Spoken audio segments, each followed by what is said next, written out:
Welcome to the Thunderstock Show, a collection of valuable brainstorms to enhance your life, liberty, pursuit of property. Today, I think we're going to talk about business growth and strategy with my guest, Dave Borland. He's a four-time founding entrepreneur from the New York Lakes area, all around New York. He has experience with marketing agencies. He's been doing public speaking, but really very important and impressively, he's been an EOS implementer and has done over 800 sessions across the United States. Love the background, Dave. How are we doing today in tropical New York? Yeah, tropical New York, mid-April. You could start with a lie on that one. Actually, today is beautiful, but excited about the spring. Couldn't agree more. As someone who's from the area, I find that there's at least some correlation between weather and business. So I've done business in the South, and it seems like, when you have beautiful winters, you get to rest, relax, vacation. For whatever reason, Pennsylvania, New York, New Jersey, that East Coast, I have found winters to be incredibly busy. People are just, maybe they have cabin fever. They're just dreaming up ways how to grow their business. What has it been like for you in the last couple of weeks and months? I know you just had a pretty big speaking engagement. So how is Q1 and Q2 shaping up? Yeah, it's really good. I got a chance to travel around the country, and so you get to experience the weather thing.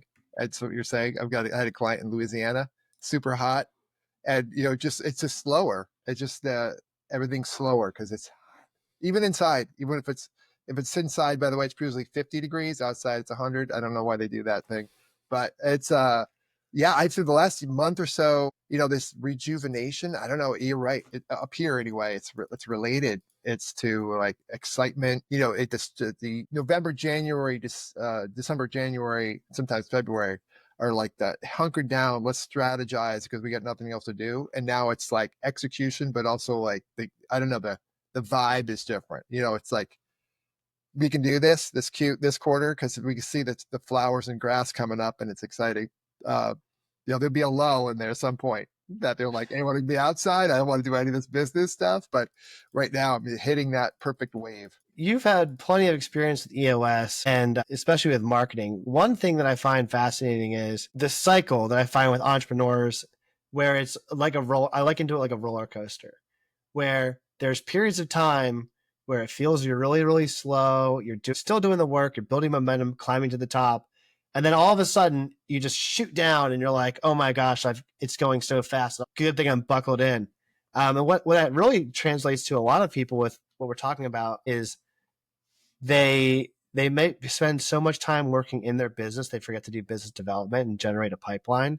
And then once they've actually put their attention and focus there, then the pipeline's overwhelming and they've got too much new business than they can handle.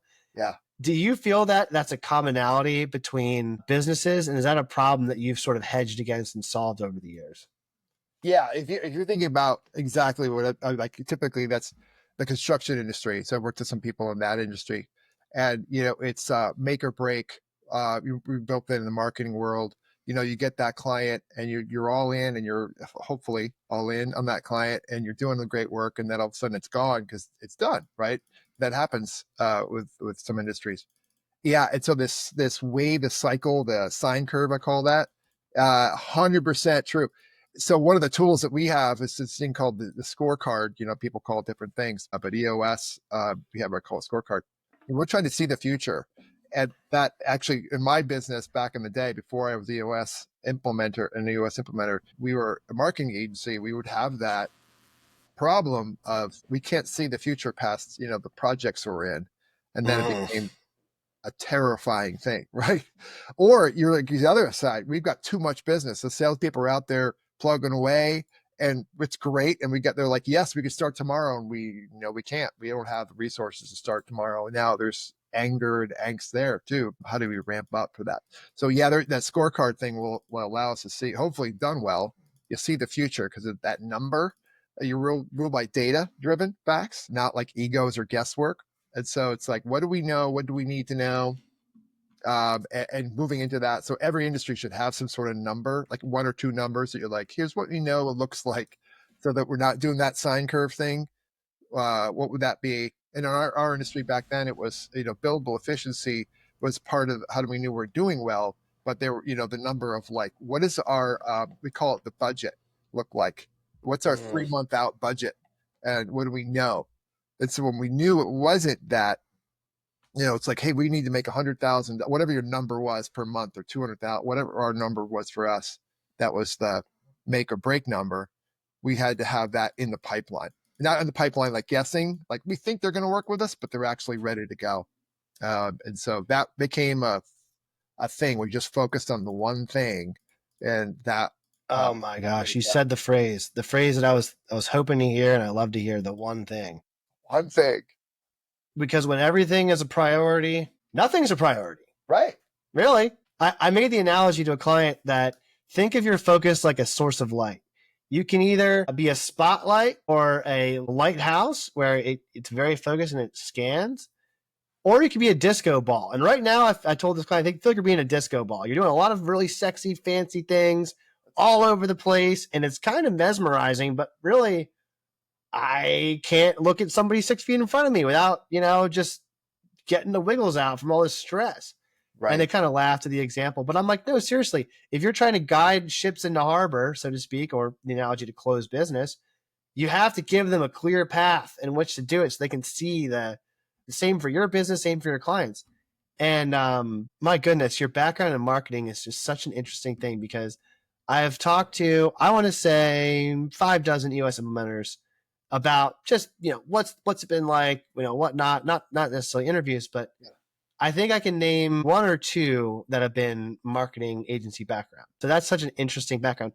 When you were, growing up, let's say, I love this question, what did you always want to be when you grew up? Now, that could be vocation or it could be character traits, but like, what did you study in school, and how were your formative years like to get you into your career? Yeah. You had asked a question prior to this, so like, hey, what is it like as what you tell your 8-year-old self? And I remember my 8-year-old self, and we had this, there's this, I don't know, magazine or something called Dynamite, whatever. And in the back of it had like these business cards, and you could print them, you could rip them out, like perforated things. And one of them was like president, vice president, like funny ones. But it was like our Fort Club. I became president. So we created a team, and I was the leader, and I always wanted to own, like, that was my plate. I don't even know what kind of business we had, but we were like, I knew as a kid, like, I want to have a business. I want to have freedom of my own. I don't want to work for a big company, that I want to call the shots. And it was, you can't do that without learning a lot. So it was one of those things. So in college, I went to college, and I went to this place called Clarkson University, and I was in a business model. And it's like this idea, at some point you can do independent studies. And that's when it really shone, because it was like this idea of marketing and sales and all these other things. But it's like, you focus on, there was no such thing called an entrepreneurship at the thing in college back then, but I made it. And so it was this concept of like, making a business, making it go, that kind of stuff. And so, we did these case studies, we did all sorts of things. We ultimately did not start that business that we're thinking of, which was information driven to get toward. It was like this little thing about businesses that would need to know who's building stuff. So they would need the public access to things like building permits. Who's looking for building permits? So if you're selling security systems or things like that, people coming into town, like a welcome wagon kind of thing.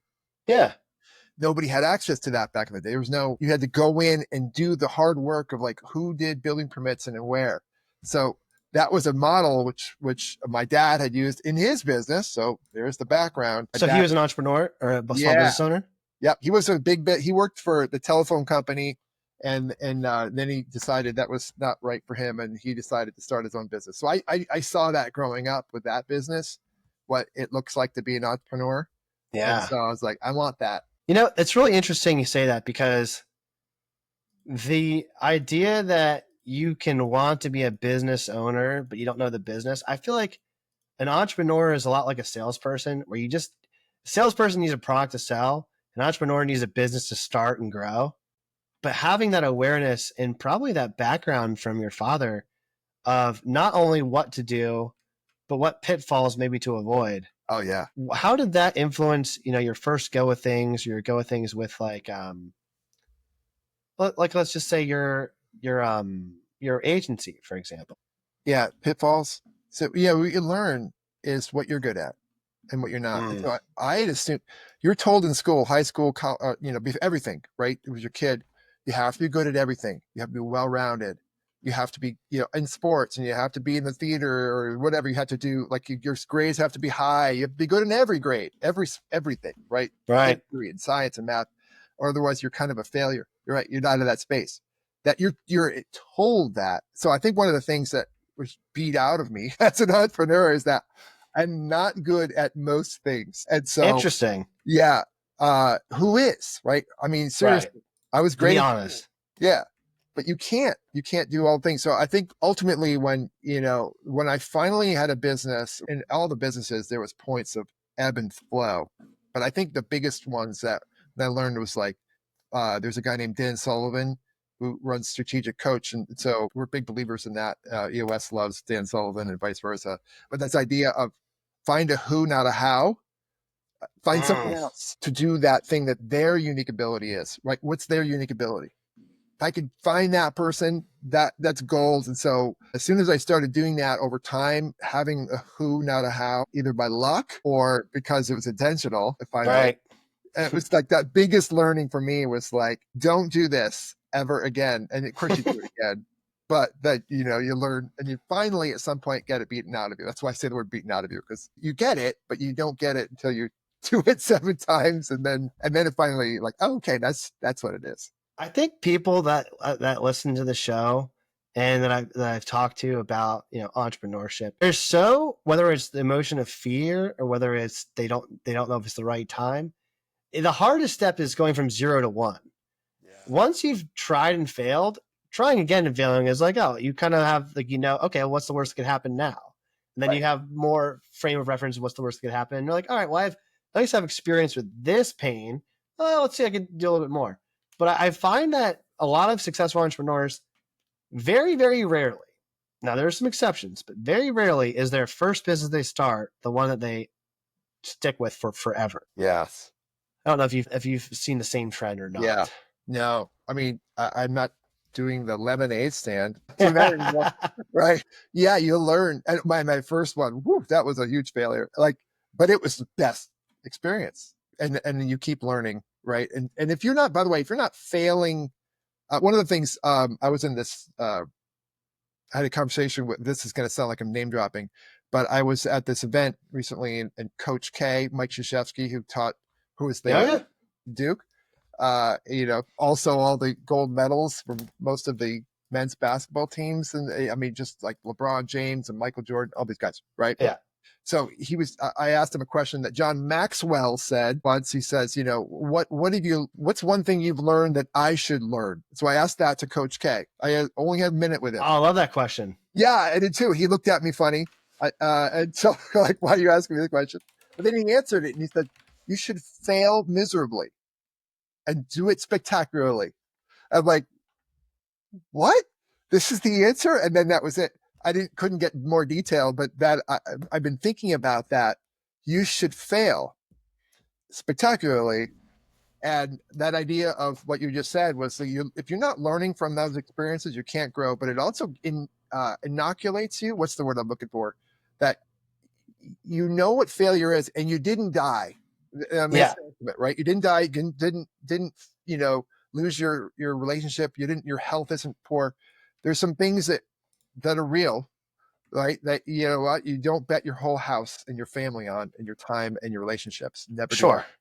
don't. But if you didn't do that and you survived it and you're ready to go back, wow, right? And so you're just a better person for it. So I'm hoping that's what he meant.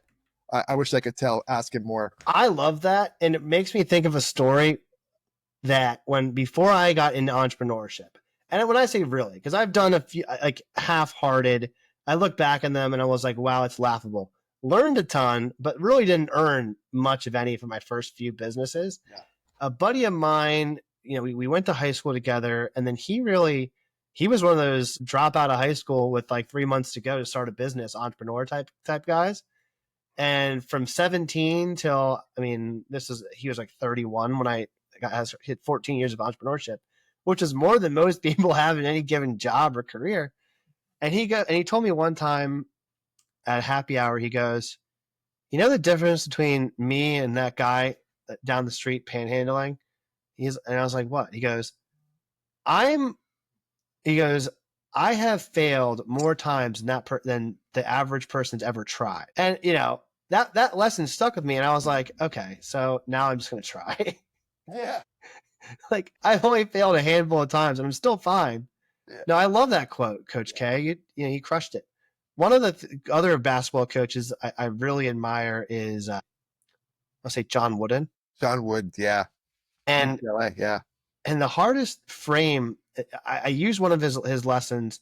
I used to love the movie Coach Carter, which felt like it was based off of John Wooden somewhat. And the frame is, people, this might be the case for you as an implementer, definitely you and your marketing agency, they want to hire me, get more leads than they know what to do with in 30 days, and that's their expectation.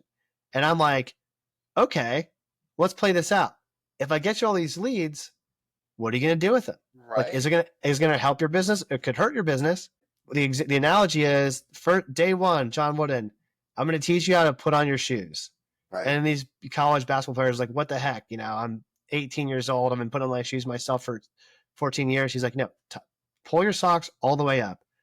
Tie your shoes this way. And the reason is because if you don't do that, you can get blisters. And if you get blisters, you can roll your ankle. And if you roll your ankle, you can blow your ACL and never play basketball again. I need to keep you on the court. So, the reason I share that is because with your diverse background and you've been doing EOS, a lot of EOS isn't some invention or some new discovery. It's uncovering things. What are some of the basics of EOS that you find that companies you work with need to be reminded of more than they need to be taught for the first time? Yeah. I mean, we'll say these, there's a couple parts to this one. So having a leadership. So for entrepreneurs, one of the biggest problems that they typically have is, or the aha, actually, I was calling it an aha. The big aha is that they don't have to do it alone. Right. And so if I were to, I'll share it in one thing, putting a structure around people don't fail, the systems fail.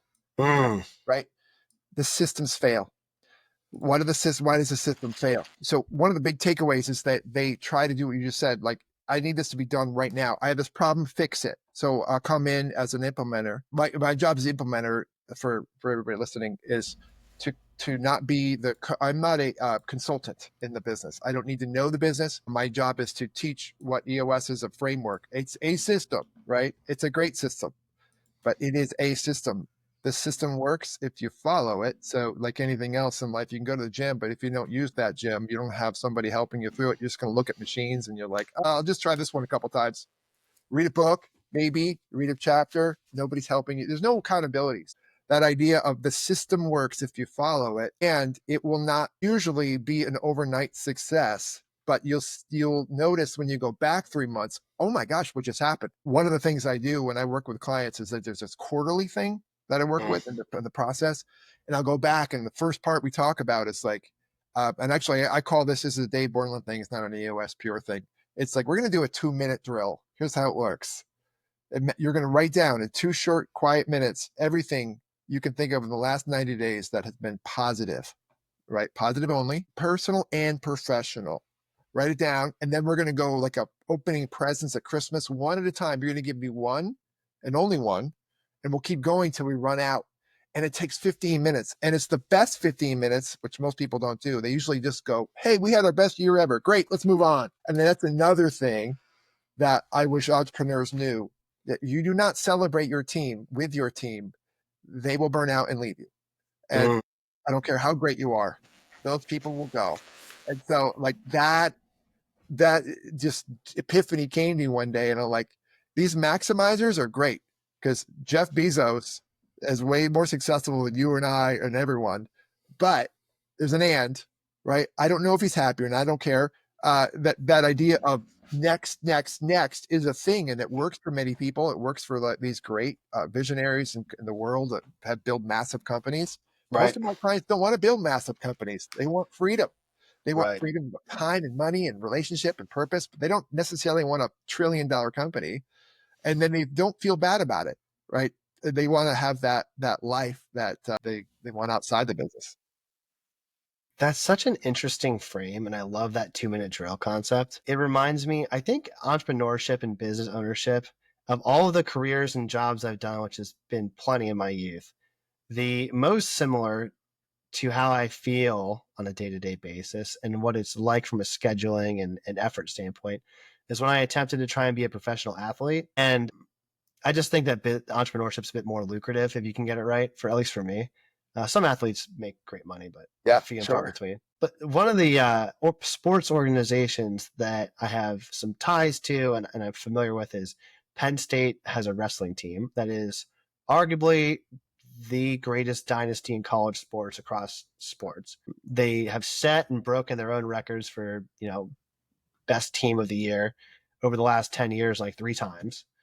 And one thing that they say, I think it comes from a book, it's called Chop Wood and Carry Water and Trust the Process, which is just simply like, hey, um, be a good person, do the right things, like obviously observe the results and use them as data points to get better in the future, but don't attach your identity to whether you win or you lose. One thing, a friend of mine was on the team and he said that they would do is celebrate the national championship before it happened. Yeah. So they go in with an attitude of gratitude and they believe in their minds that they're champions. And of the last 12 years or 13 years, they've been right almost 90% of the time. So it really, your story reminds me of that same type of exercise of celebrating. Because look, there's a book, The Gap in the Gain. I believe Yeah. it's Dan Sullivan. Yep. And too many people, this is completely a Ross take on this, is too many people have a state of anxiety or depression based on where they're at today versus their future state goals. And not enough people take directionally appropriate steps and then look back once in a while and say, look how far we've come.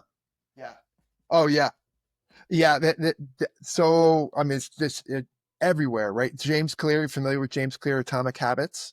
Mm-hmm. That book, same deal. That idea of, he shared that idea of the British cycling team back, the 100 years they couldn't win a thing, and just with 1% gains. This concept, right? It's like the attitude of gratitude, like that part of it. It's like we get to do these things, and then part of that is like, what do we get to do next? That's cool. Celebrate, celebrate, celebrate. If you can celebrate, but not celebrate like, hey, that's great, let's have lunch. It's sort of like, yeah, well, relax. That's the fine line in there. And I have clients and friends that have businesses that they are in relaxed mode. That's cool. If that's what you want, is that what you want? It's so the answer is no. Find a who. Another day, it's all that there's that, right? Gap in the gain, gap thinking, gain thinking. We get to do that. And I pictureize skiers going down. They picture them. You can see like Michaela Schifrin, like she's going down that slalom course. You can actually see her moving. Her eyes are closed. And she's doing this before she goes down. She visualizes that. And it's like so cool that you see that with sports all the time, right? You get amped up for that wrestling match or whatever it would be, right? You're like, that's so cool. To those who just show up, and not so much. I think visualization is incredibly important. I know EOS implementers like yourself do what they call the big, hairy, audacious goal, and then you try and do the 3-year plan, and then the 1 year, and then the quarterly. What I would love, if I could solve one problem, and I'm curious, I'm going to ask you this after, is if I could get everyone to be complete. It doesn't matter if you're in business or not. Tell me your goal, your real goal, like the true goal, not what you think I want to hear your goal is, not what your parents or your kids or your wife wants your goal to be, or not what your peers. No. What is your real goal? Because I find that if half of goal setting is actually believing it and having that emotional attachment to it, because if it's not the real goal, Yep. it's going to it's going to come out. The light will come out that it'll be a BS thing. And you probably won't take the necessary steps and have the necessary commitment and discipline to obtain it unless it is the real goal. And then the second thing is, okay, be honest. Did your actions the last 90 days, the last year, the last decade map towards the person that you want to become, that you need to be in order to achieve that real goal? And it's kind of confrontational and a little bit contrarian, but I mean it out of love, because I can help you achieve your goal, but I can't hit a moving target that changes how each day when you wake up. So Right. how do you approach visualization and goal setting with clients? Yeah. I use it. So EOS, you talk about BHAG, it's a Jim Collins thing. And so EOS, they have this thing called a 10-year target, but forget how long it is. Some people go, I don't know what 10 years look like. Okay, cool. Let me ask you this question. This question you asked about, what do you really want? Because you're going to get it. This system will work. It will. If you don't want what you're going to get, then let's stop now, right? If you follow it. So I'll ask him to do this and I'll say, hey, pull out your phone. Show me the lock screen. Oh, that's me and my grandson, or me and my kid, or maybe my spouse were at the beach. Cool. That happened, right? That was a historical event. Imagine that you could see your lock screen from 3 short years from now. What's on it? What's on that lock screen? That is what your real, like, picture what you want to see on that lock screen. That's it. We're going to get you there, right? Is that you on the beach? Yeah, there you go, right? It's a little baby. So that 3 short years from now, that little baby, right? So you're like, what does that look like? Not 20 years, that like, where is, my baby going to college? You don't care right now. You're just trying to get that baby through diapers, and you're trying to get them to find, Or you want another baby. or you want another baby. Yeah, because I have a toddler right now, and I'm like, where'd my baby go? And I'm like, well, there's still time. We can do another one. I think what you just said right there, Dave, holy smokes, that hit me hard. That frame of what's your lock screen look like? Like, Yeah. that's such a great idea. Thank you. I'll do that. Trademark Dave Borland. No, just kidding. Take that. No, but let me ask you then, Dave. What's your lock screen? What's your look like? Yeah. So my kids are now out of college, right? And so they're going different places. One's local to me. One's going to be going to Duke University, and she's going to be a physical therapist. I hope, Oh, right? maybe she'll see Coach K. Your I friend. know. I was like, hey, can you get her a discount? So it's not another kind of pull. So there's that. My lock screen, my 3-year one, is I have a desire. I love helping my clients, right? And so that's joy. So my lock screen actually has a couple things, and I don't know if it's I turned my phone off, but I did just have EOS had a conference for people, not for me, but for them, and I get to go. If I bring clients along, I get to go too. And so it had several of them, like 7 of them together, and it's cool because they don't leave them not in the same area. They don't know each other. They got together, and I'm like, when they were talking, my lock screen includes, so 2 parts. I have 2 lock screens. That lock screen, which was, they were just sharing how this impact has had over on their teams, usually for a couple of years in, that they're showing up to these things, and they're like just driving off each other. And I'm like, which was really cool. And then that was awesome. Like to see that impact of what I see, but I don't necessarily see it because we're in a quarterly or that kind of thing. But I see it when they're talking to other people and they're sharing it with the heart. Like, wow, that's so cool. That was cool. The other thing on the other side of it is, my wife and I are, we're at an age where, at some point these bodies break down, right? And it happens after 30. I think it's just like things start happening and you're like, Oh, totally. Okay. I had a point in my life where I could not really walk a couple years ago. Bad back hernia, the discs, Slip disc, and couldn't move. I was getting fat, whole 9 yards. So my goal is right now I'm doing I've started running and biking, and I've biked up mountains now, and I'm going up this thing called 29029 this year, which is really cool, which is this idea of climbing Everest without going to Everest. You go up and then you take a gondola down, just keep doing that. You have 36 hours to climb 29,000 feet. And so it's a lot of up. And so it's a lot of hard work. So that kind of stuff is just a thing. It's just an event, but that event is like mindset of like being free is a big deal. Like freedom of time, freedom right? of purpose. To Dan Sullivan again this is like an infomercial for Dan Sullivan, strategic coach. 4 freedoms: freedom of time, money, purpose, and relationship. Right. Like, I get to do stuff with my wife. My lock screen includes her and my kids. They're around, and I really love them. But with her and being able to do those things that we love to do, having time for that, freedom of purpose. I have a purpose to help clients and their families. Really, I think of it like the leadership team's team, and then their team is their home, and they're a team of 20 could be a team of 100, right? Those people rely on those people having the right answers, And if they don't have the right answers, to figure them out. Like, we don't have time to mess around, right? Let's do this thing. This is not an offsite to have fun. This is an offsite to have fun and celebrate. And let's move forward. So I find joy. My lock screen has 2 lock screens. Those are the 2. That's a long answer to the question, though. No, that's a great frame because, so often do I find people saying that they want to be on a beach or have X amount in their bank account or whatever it looks like. But because I experienced a pretty severe knee injury, tore a meniscus, ACL, walking for 5 to 6 months wasn't really on the table. So I understand what it was like to not be able to move. I love the idea that you said about that Everest simulation challenge, because one, is it hard? Yeah. Is it obtainable if you take the appropriate steps day after day until that point? Also, yes. But is there a sense of accomplishment from achieving that goal of rooted in hard work and discipline that you can't just buy? You can't just buy a trek up Everest. No. So I like the disassociation between financial and purpose driven goals. Yeah. Money just gets you some freedom, but it doesn't. You see unhappy people a lot who are rich. I mean, a lot of them go through any nice neighborhood. I don't know. There's some very unhappy people, and it's usually because they have some sort of imbalance there. Where do you find? I think my statement, the word I would use always is joy. Joy is, yes. That one. If you find joy, not like happiness, contentment, that's like a cow. Don't do that. Cows just stand there. Right. But joy, where do you find joy? And you can get paid for it, right?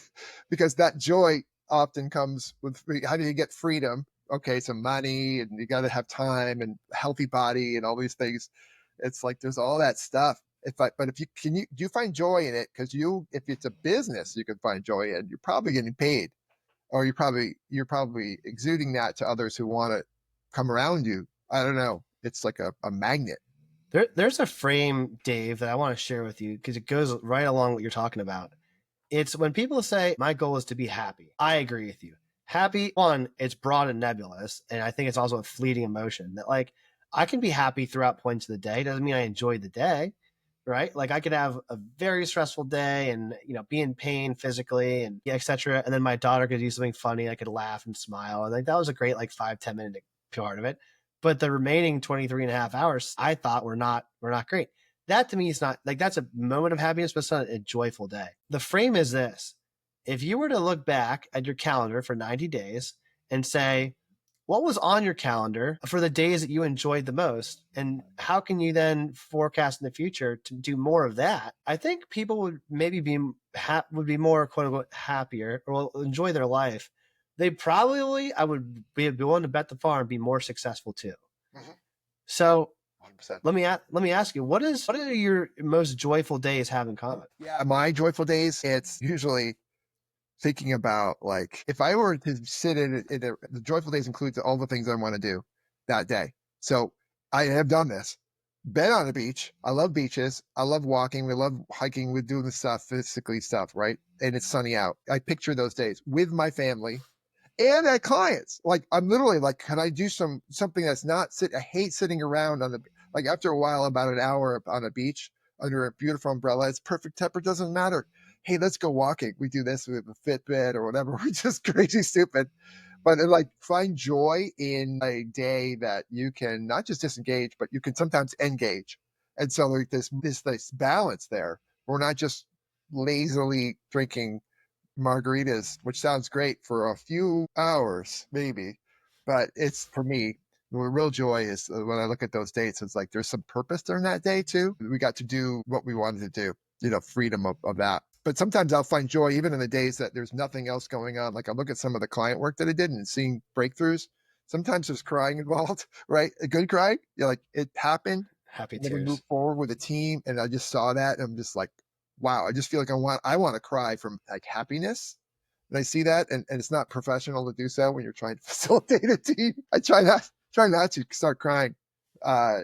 And so, but I find those days are joyful, and you hit a spot in there. You can't have joy 100% of the time. There's no such thing, right? That's just the psychotropic jump. I don't think I've ever met a trader or investor that their graph looks straight linear up and to the right. I mean, there's dips and peaks, and that's how it goes. Yeah. There's this lady named Allison Levine who, if you look her up, she just spoke at a conference, the EOS conference actually, that I was at, and she climbed Everest, and she failed, quote unquote, the first time because they got so close to the top and they had to go back down because of the weather or whatever. Didn't want to die, so she had went back 8 years later, and same thing happened, but she made it this time. But she talked about the idea of going up and down of Everest. You have to go to base camp, sit there for a while. So I think of this in business. It's like sometimes people think like base camp, you hear the term base camp. I think of driving up to a park and you're at base camp, and then you go from there into the woods and do your thing. It takes 2 weeks to get to base camp. You sit there for 2 weeks to acclimate to base camp. You're in the the wilderness of winter. Like that sounds like fun. And then you go up, and then this idea of she described it. You go up, and then you have to come back down. You can acclimate for a bit, come back down, go a little higher, come back down. It's, oh, right. Like this is exactly how businesses goes. If it's not up and to the right, do you feel like a failure? I hope not, because I don't know very many entrepreneurs that haven't failed, quote unquote, by learning something. She said, going down is not the same as going backwards. Going down isn't like, that's a really good statement there. I wrote that one down. What are some of your favorite failures? Yeah. My favorite failures. So one of the things that I constantly am learning. So one of them, I say more recent. So of the 4 businesses that I had, right, there was one that I didn't even list. It was a real estate investing, and flipping and all that stuff. I didn't include that in my bio, and it was more recent. I was an EOS implementer already, so I should know these things. Find a who, don't find a how. I was like, I can do this. I've watched HGTV. Right. I was on this bigger pockets thing. I learned about that. I was great at that. I thought it was just good. I could do this. I could do this. I started businesses, no problem. And my greatest failures was this house flip that I did not follow the process that I've been doing, which was, hey, I saw something on auction, 40 grand sounds great. How hard could this be? 40 grand. That's not a ton of money for me. That's a lot of money for a lot of people. It wasn't a lot of money for me. I said, I'm doing this. And if I lose 40 grand, how can I lose it? I'll sell the land for 40 grand. There's no way I can lose. You get into the house and it's a monster house. And eventually I spent, I don't know, 200,000, 300,000 more on this house and sold it for 180. I don't know, a lot. Right. And so the gap thinking, right, would have been, I lost $180,000 or whatever it was. Right. One flip that was 40,000. How much can I lose? Well, apparently a lot. What I love about that was I've learned that I went to college. How much does college cost? About 180,000. I don't $200,000. I went to college. What did I learn?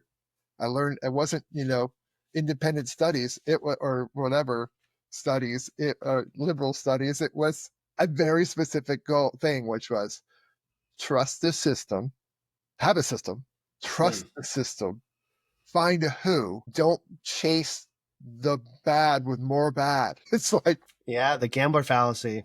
Yeah. Sunk cost. Right? Sunk cost fallacy is true. And so all those things I learned, probably many more. But I say find joy in that right now, because who finds joy in losing that kind of money? I did not die, right? I learned a lot. And I learned that's not what I'm great at, right? And so I still real estate invest, but I don't real estate invest like that. And I have a who, right? And so who knows besides me how to do this well? How can I invest with them? Are they the right fit for me? All that stuff. And really that sunk cost, get out early. That's a big one. So that's probably the one I think of top of mind. I love that you get excited to share that story, because so many people want aspirational things. They want to be wise. They want to be smart. They want to have experience. They want all the money and success. But then the cost of that is $180,000 on a flip. The cost of that is several businesses that you've started and stopped, whether you've exited successfully or not. Yeah. The cost of that is short-term pain. I believe, again, not financial advice for anyone listening, that you can obtain almost anything that you desire. Like, I'll never become 6'7" because I'm 5'8" and I'm pretty much done growing. Like, that's off the table. But like within reality, almost anything you desire. Yeah. If you're willing to pay the price to get it. That's true. That's very true. all of those businesses, every business I had went up and down to it like that. Like what are you willing? You got to be willing to, but also like step back. You got to step back sometimes. And the failure is, what do I learn from it? Great. I wish I'd known that early on, like in some of those businesses. You just learn, or the people that you're with. I mean, a lot of this is any business has people around it, right? You can't have a business without people, I think. Maybe AI, I don't know, but then you still need I people. mean, AI can help, but to your point, because I have several clients that are in the AI space, and I will tell you the thing that they have in common is that they are both high ceiling, high cap, high growth, but the founders are like, Ross, I'm maxed out on time. I have no more time. I need help, right? Right, Because right. even though AI is a great tool, you still need a human being to use the tool or understand the tool or communicate the tool or run the books in the back end of your tool or manage your calendar so that you don't forget to get a haircut or get your car worked on. Like there's a million things that still need to be done. Sure, AI can help with a lot of things, but it can't live you a happy life or a joyful life. Right. It's a tool. It's a Exactly. tool. Yeah. So people, that my point there is that people matter and the right people matter. So you've heard the term right people, right seats. Yeah. You have to think right people means they fit your values and who you are. And the right seat is, are they doing the right job for you? We call it get it, want it capacity. You get it, want it, and have capacity to do the job or the roles of the function that you're in. And if the answer is no, okay, is this some cost fallacy here? Right? Is this that again? Oh, the guy's been with me for 3 years though. Okay, but are you doing him or her a favor by keeping them there when they're failing? That's probably not a good thing either. I always think of the other person too. What's their perspective on this? Yeah. And that's helped me immensely too, because I've had a lot of people work with me, and some people have left for good reasons, and some people have left for not good reasons. Um, or I've let them go. I mean, there's just so many. We're constantly learning about people, and I don't know anybody who's perfect at people. If we just I imperfect. know. I think people say AI is this complicated new technology that's, is black box, mysterious to understand. I actually think people are more so complicated and more difficult to understand than AI because AI, there's a clear track that you can get to a sufficient degree of mastery. I have yet, like, I find that some of the best recruiters and HR people that do hiring and place the right people for the right seats, it's kind of like baseball, where if you have like a 500 or like a 600, like it's over half the time you're right, you're in the Hall of Fame for sure. Yeah, You know, absolutely. and I think that if I could go back and say one of the challenges I've had, and I do have love for everyone that I've then hired, and so, like you said, some left for good reasons, some left for not so good reasons. But boy, I'm like 40% right when I make these decisions at best. I wish there was a way that I could, I don't want to say predict the future, but like get it, want to have capacity, identification, and then have like a litmus test for core values too, because that's the other side of the equation for people analyzer. Again, maybe you have a crystal ball or you have some really great one liner quotes, but how do you help people to approach the right people, right seats when they're considering making a hire, whether that's bringing on even a vendor or bringing on somebody full time or what Yeah. have you? Because I feel like if we drill down on like what are the biggest triggers to pull, and you said it, who not, Hmm. that's probably, in my opinion, one of the hardest problems to solve for. So, yeah, I think what I loved about EOS when we were doing this was it's not just a strategic thinking of what do we need to grow to, and we want to be this kind of company and do all that kind of like visioning things. It's the practical tool of the structure, right? And so there's when I'm hiring. So, for example, there's EOS has some tools. You know these probably, but maybe people that are listening don't. This idea of core values. Core values are real. They're not on your wall. They're not on your website. Imagine if they weren't on either one of those two things, but you use them to hire people and let people go and review and reward and all that. So if we could do that, that would mean that those core values are real. In other words, everyone from the receptionist to the CEO has to have these things innate. And the words that I would use was, if I'm hiring, what are they like on a Saturday when they're not in this interview? How do I find that out? Right. And so that's the ultimate question. How do I know who they are as a human forget the job for a minute. I've seen people get all like the dollar signs when they see a great salesperson coming in their industry, and they're like, we can get this guy and he's only blah, blah, blah. And he's going to bring us millions of dollars, but he's a monster. Doesn't matter. We'll bring him in anyway. It's like, nope, that person is going to cause either a cancer. They're going to cause more cancer. Their cancerous cell, here it comes. And they were going to destroy your company. I see it every time. So the core values, there's that. The other side of it is the get it, want it capacity we talked about. The structure, the thing called an accountability chart, which is build it out and make it your truth serum. Don't make it some fake job thing that looks like a job description that you're creating unicorns everywhere, or that's more of a org chart, name, title, name, title.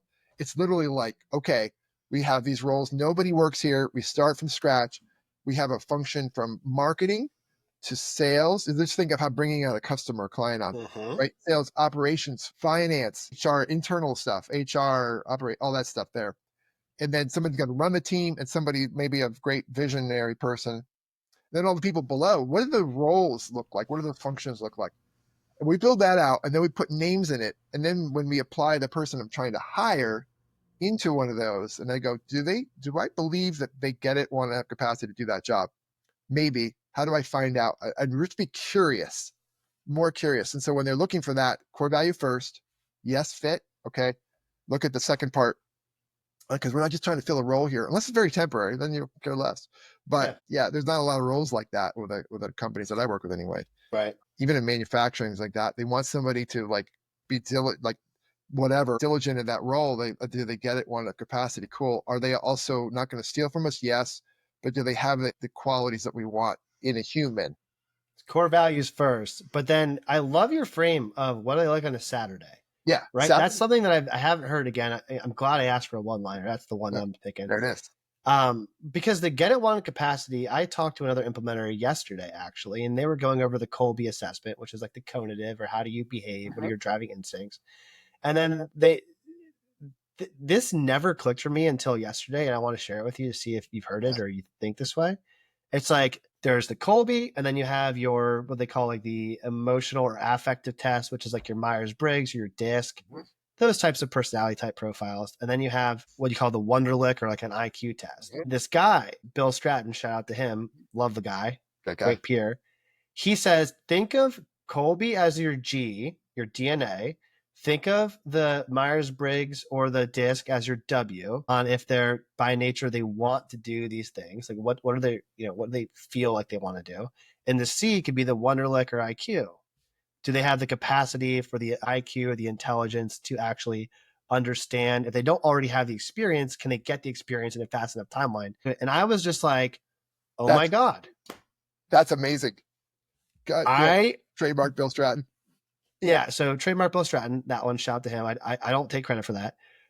Like, obviously, I'm a guy who likes shortcuts, right? Yeah. If I could have everyone that I want to hire take a Colby and an IQ test and their DISC and Myers-Briggs, perfect world, right? It would probably increase my 40% to like a 50%, and I would make a remarkable change, I think.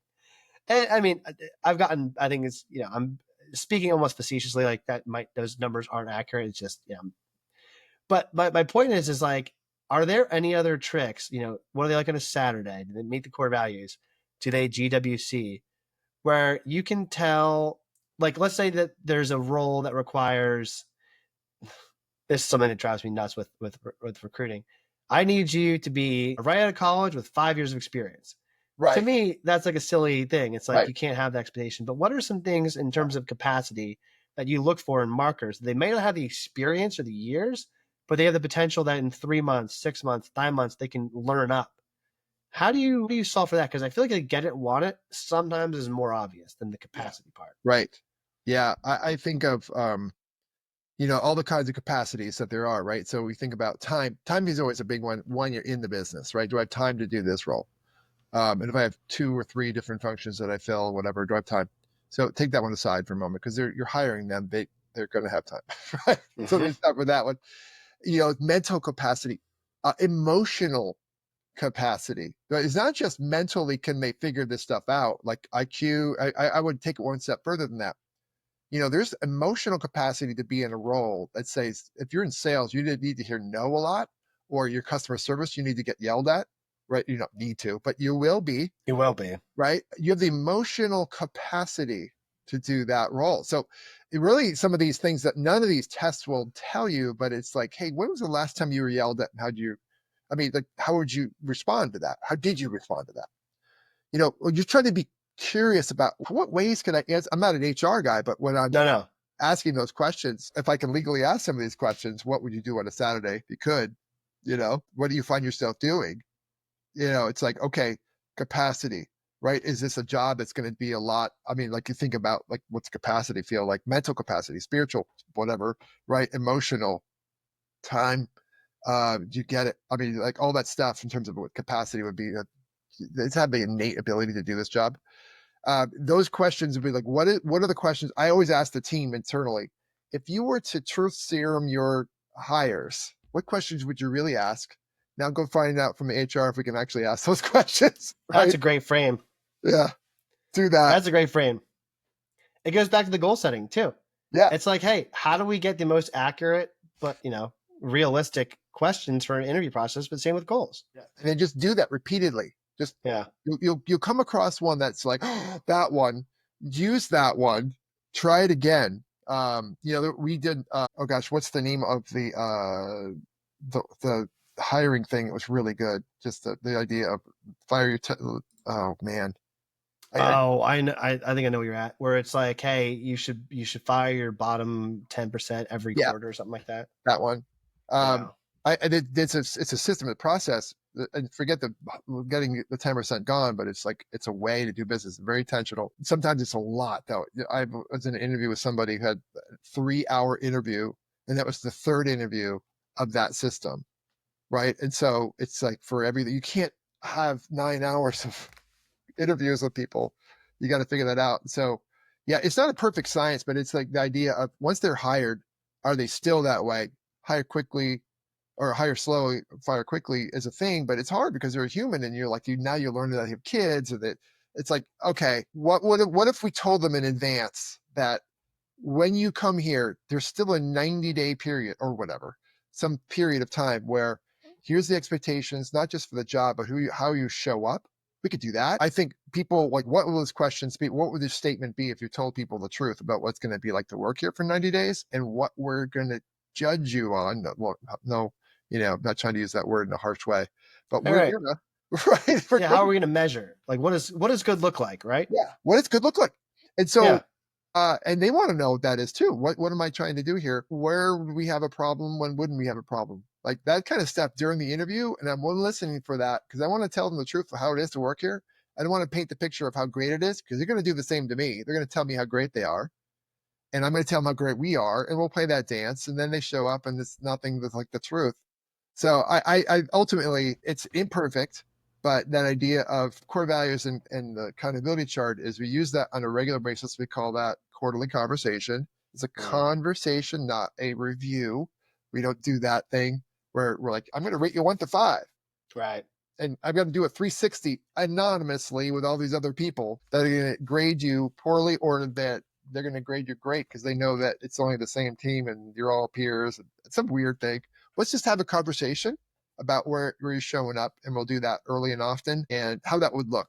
So ultimately, people will filter through, and then you have to filter them out.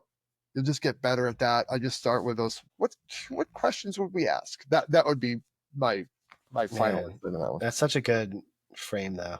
I love that. If you could go back in time to when you were the president of the Secret Four Club, or you were just all the benefits of youth without the knowledge and the failures and lessons you've obtained along the way, what are some of the things that you think your 8-year-old self would ask you today? Yeah. My 8-year-old self with a business card that was, perforated and all that. I'd say, keep that business card because I want that. That's what I would tell. I want to see what that looked like again. I would love that. I would tell that 8-year-old that you're in joy mode right now because you're 8 and you're playing with, out in the forts and the woods, and you don't have taxes and you don't have to worry about household and, all that stuff. You just have to worry about not getting pushed over by the bully and whatever. You got stuff. There's always issues, right? But we always picture 8-year-olds having fun, and they do. I would picture my 8-year-old self as that joyful. And then, so I don't want to ever lose the childlike joy. So whatever it happens, don't forget your child, don't forget your 8-year-old. Right. And so that would be weird to the 8-year-old because they know themselves, but I don't want to lose that in here. I know he's in there somewhere, still there. And so I like, don't lose that. When you start losing that, get out.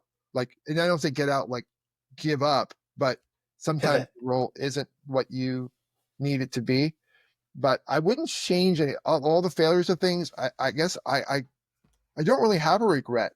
All those things that I did that were really hard. My first job was life insurance, by the way. Ross, you're going to die. You know, do you love your family? Give me $100 a month. And I was horrible at it, but I did for 2 years. That's a tough job, but Yeah. it's a good first job because it's tough. Yep. And I have clients in that space right now, in that same business, in the same actual business, and they're good at it. And so I would just tell the 8-year-old, find what you're good at. You cannot be good at everything like your parents tell you, but you're going to find that. And when you do, double down on that thing. Don't worry about those other things. If I could tell him, but he's not going to listen because he's me. Well, I think it's really important though, because you still seek like the frame of childlike joy. You're still mapping your life and setting your goals around experiencing childlike joy. So Yeah. like, I think that request or whatever has been fulfilled from the 8-year-old where, maybe it's running around with your friends in the woods and forts, but like you told me earlier, your joy is running around the beach with friends and helping people and engaging. Like it's the same thing. That's a good point. I don't know. I love that. That's consistent. That's your core values and your GWC has been consistent through your life path, I would say. Wow.